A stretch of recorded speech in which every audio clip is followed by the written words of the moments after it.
খাবার খাইছো? খাইছি অনেক আগেই। সত্যি তো? সত্যি, তুই খাইতে যা। আমারে বইলে খাইছো? অনেক কিছু খাইছি আজ।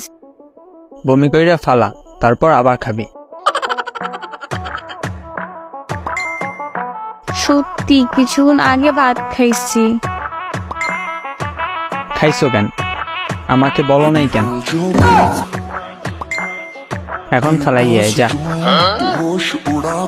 আরে কেমনে সম্ভব না, কালকে একসাথে খামো অনেক। না, হবেই না। তুই খাবি কেন আমাকে রেখে? কেন খাবি? খিদা লাগছিল। আমাকে কল দিয়ে বলো নাই কেন ক্ষুধা লাগছে? আমি খাবার খাবো। আচ্ছা আর হবে না। গলার ভিতর আঙ্গুল